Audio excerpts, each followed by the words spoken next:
Robert Louis Meredith, and I will be giving two recitations and a presentation on two topics of what I've learned during this previous semester. I hope you enjoy.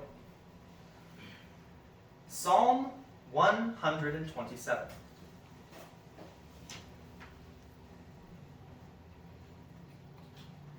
Unless the Lord builds a house, its builders labor over it in vain.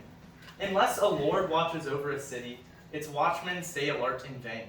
In vain you get up early and stay up late, eating food earned by hard work. Certainly he gives sleep to the ones he loves. Sons are indeed a heritage from the Lord, children a reward. Like arrows in the hands of a warrior are the children born in one's youth. Happy is the man who has filled his quiver with them. Such men will never be put to shame when they speak with their enemies at the city gate. The Dash Poem.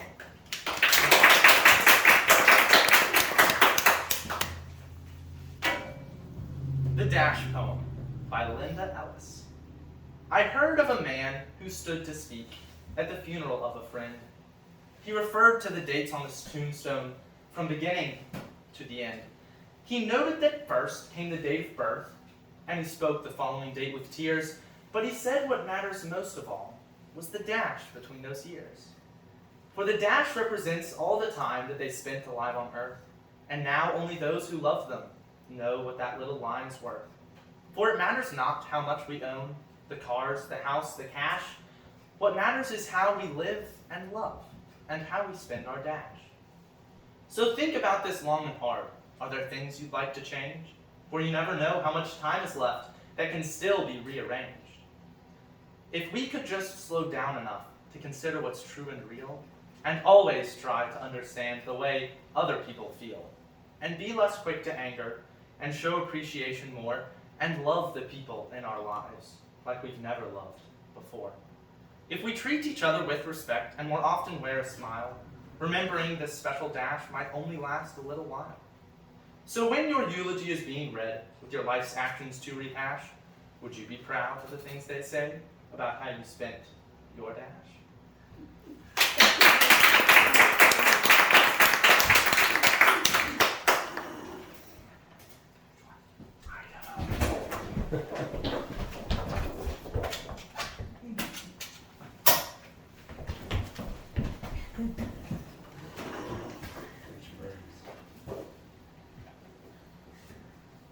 Idaho, the gem state, the 43rd state of the Union. It is a magnificent place. It has over 2,000 lakes and streams and rivers. It has two of the largest national forests in the nation. But what is all the fuss about? If Idaho only has a population of 105 million people, if it's so great, why don't more people live there? Idaho was purchased in the Louisiana Purchase by Thomas Jefferson in 1803, and it was explored by Clark and Lewis and Clark on their expedition. But it wasn't until later that it was turned into a state. It was admitted on July 3rd of 1890. Idaho is the perfect vacation resort. Most of the people there are tourists, but that does present a problem to the locals. For example, Idaho is a very respectable state. The people there are very nice and they're cheerful. But when tourists come, they don't have that kind of attitude. Idahoans don't like it when people tourize, but then, for example, don't say thank you, don't say yes ma'am, yes sir, don't open the door for people. Common courtesy. Another reason why Idaho does not have a large population is because most of the land there is not even accessible. And over 60% of it is not even owned by Idaho. Idaho is a great place. It has pristine woodlands and over 2,000 named mountains. Idaho is important. Just like you. Okay.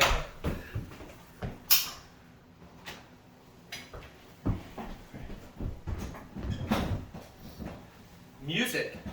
You hear it every day, everywhere you go. From the ring of your cell phone ringtone to your favorite Johnny Cash song. Every piece of music, every tune, every jingle, every note that you hear has been written and composed by someone. And how do they do it? How do they make your favorite song? How do they make you feel the emotions that you feel, the sadness in a love song, the joy in a pop song? Maybe there's suspense in a thriller movie. Artists create all these different emotions in music using music theory. Music theory is just the study of why things sound the way they are, or the way they do. How chords and notes can make people feel emotions. Music theory is not about the major seventh chord that you've been working on for a week. That would be like saying chemistry is about putting hydrogen peroxide in a bucket full of sodium chloride. Music theory is as old as dirt. And the oldest, but it is based upon the major scale. The major scale is the foundation for all of music theory. And it dates back to over 1,500 years ago. The Gregorian chant was one of the first well-known music styles, and it used only the major scale. The important things to note about the major scale is that it comes 12 notes, but only 8 of them are used. Well, 7.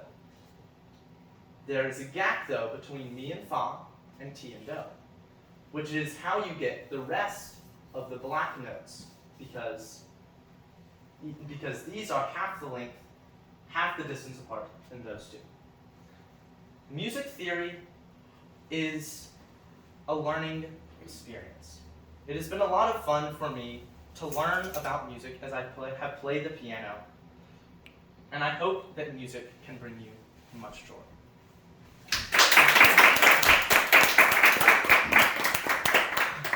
Any questions for Rob? A couple of questions is great. So if I learn the major scales, I can learn to write music. Not necessarily. The major scale is basically it's the basis. You can write music with anything really. To be good at writing music requires experience. So your first piece probably won't sound like Chopin or Bach, but there are only 12 notes in the scale. So if you learn them, hypothetically, you would probably be able to write a piece. You could hum out pieces. Most people hum during their free time. Mm-hmm. Over half of them are pieces that are completely original. Did you know that statistic? I didn't know that either. Did you make that up? Yes.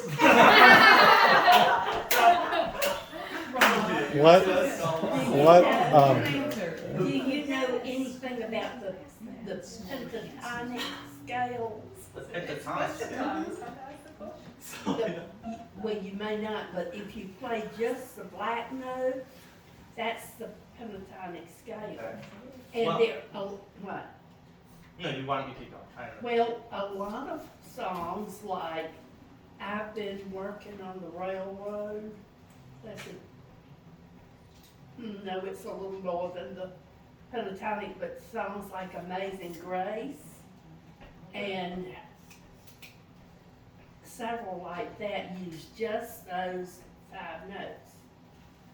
Yeah.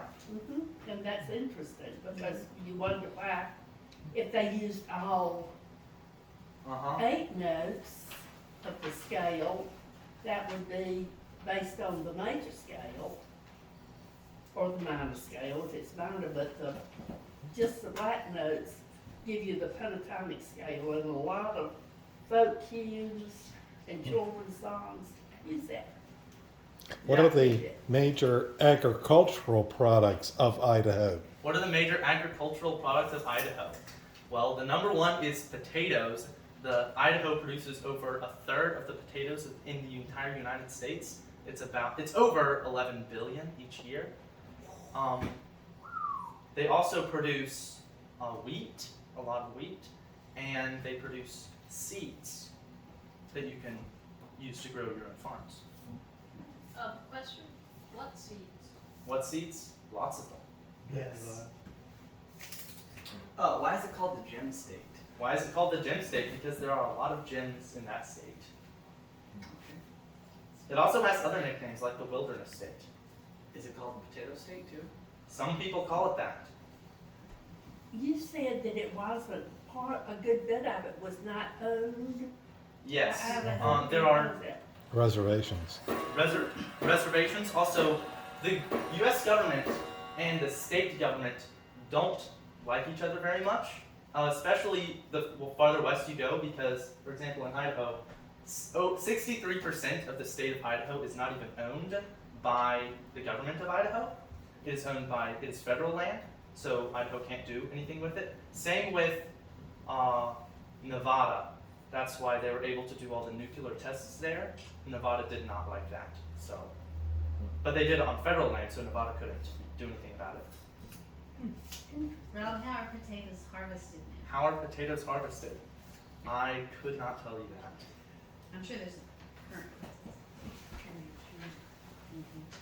Are you gonna play us a piece on the piano? I could if you really want me to. Yes. Sure. Maybe after everyone else. Maybe after everybody else has finished. Just a comment on what Kerry said about the pentatonic scale, and you correct me if I'm wrong, Kerry. The bagpipe, most noticeably played in Scotland, and I have roots back there, but it has 5 notes. The pentatonic I scale. bet that's Yeah. what it is. Well, I hadn't thought of that. this scale is not the only scale in music history. The major scale is the foundation of Western music. So they only really use 12 inversions, and each one is the same, even though the perfect thirds and perfect fourths are not exactly this. Humans don't have acute enough ears to tell the difference, and if you did have them exact, then you wouldn't be able to have it sound good with all the other keys. They want it to sound the same, if you do a major scale, whether you start on C or F sharp. This isn't a question, but just a side note, and that is that Idaho is also known, it has the only golf course that has a floating green. And it is in Coeur d'Alene, Idaho, and it's on a barge, and you have to take a boat to get, once you get on the green. Wow. And they move it to change the dynamics of the golf course. And so, You have a question, Tom? Well, I was told to ask if you can legally murder in Idaho. I don't know what that Okay. means. So the Yellowstone National Park is one of the most famous national parks in the country, and so it is owned federally. Most of it is in Montana and Wyoming, but a small portion of it, right here, is in Idaho. So, that's a really fun question, Tom. If you enter on Yellowstone National Park through the Montana entrance, and then travel into Idaho through Yellowstone, remaining in Yellowstone National Park, because there is nobody living there, I don't know the exact reasons, but nobody can press charges against you if you murder someone in that portion of Yellowstone that is in Idaho. If nobody's living there, there's no residents. Well, you could Who bring you someone with hiking you there, with? but